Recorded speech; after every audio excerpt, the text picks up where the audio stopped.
যার বাপ বলেছিল উই রিবল, তারই সন্তান মুজিববাদের পথ ধরে মোদের কাছে আবার নজরানা দেওয়ার চেষ্টা করতেছে।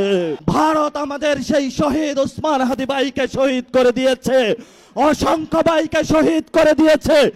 নতুন করে যখন আমরা স্বপ্ন দেখেছিলাম মুজিববাদী বয়ান থেকে বের হয়ে বাংলাদেশের একটি স্বপ্ন নিয়ে ইসলাম এবং সার্বভৌমত্বের আহ্বান নিয়ে আমরা সামনে এগিয়ে যাব, তখনই আমরা দেখতে পেলাম যার বাপ বলেছিল উই রিবল, তারই সন্তান মুজিববাদের পথ ধরে মোদের কাছে আবার নজরানা দেওয়ার চেষ্টা করতেছে।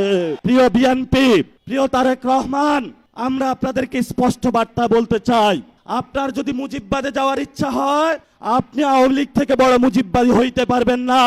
আমরা আপনাকে হুঁশিয়ার করে দিচ্ছি, আপনি যদি মুজিববাদের পথে হাঁটেন এই পথ বাংলাদেশের জনগণের পথ নয়, মুজিববাদী শক্তির সাথে কঠিন যুদ্ধ হবে ইনশাআল্লাহ। সেই যুদ্ধে যদি বিএনপি বা আপনারা যদি মুজিববাদের পক্ষে থাকেন, 24-এর গণ অভ্যুত্থানে যদিও আপনারা আমাদের সাথে রাজপথে ছিলেন, আমরা সেখানে আপনাদের সাথে কোনো কম্প্রোমাইজ করব না। আগামীর লড়াই আমরা সরকারকে বলবো, যদি পররাষ্ট্রমন্ত্রী স্বরাষ্ট্রমন্ত্রী পুশিন বন্ধ করতে না পারে, সীমান্ত হত্যা বন্ধ করতে না পারে, নাগরিকদের নিরাপত্তা না দিতে পারে, সীমান্তের নাগরিকদের উপর অত্যাচার বন্ধ করতে না পারে, তাহলে নাকে খত দিয়ে তাদের পদত্যাগ করা উচিত। আর যদি তারা সসম্মানে পদত্যাগ না করায় তাহলে তোমাকে টেনে হিচড়ে আমরা বাংলার মাটিতে পদত্যাগ করাবো।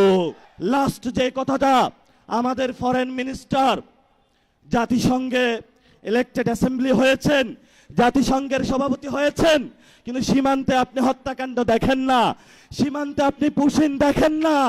আপনার চোখে শুধু সেখানে কিভাবে ভিন্ন দেশের করায়ত্তের মধ্য থেকে বাংলাদেশের সার্বভৌমত্ব জলাঞ্জলি দেওয়া যায়, সেই পথে আপনি তারেক রহমানের সাথে হাত মিলিয়েছেন।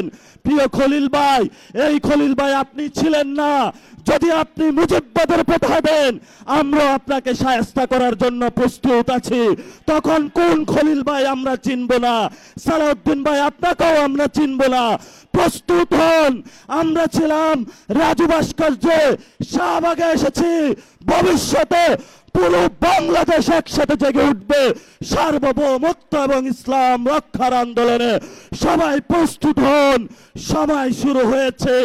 তাগুতের তখ্তে তাগুত পতন হবে, মোদির পুতুল সরকার বাংলাদেশে পতন হবে, শিলংয়ের সেই ঘেটুপুত্র সালাউদ্দিনের পতন হবে, আমেরিকার পুতুল পুত্র সেই ফরেন মিনিস্টার খলিলের পতন হবে। এদের পরে যারা মুজিববাদের নব্য দূষর তাদের বাংলাদেশে পতন হবে ইনশাআল্লাহ।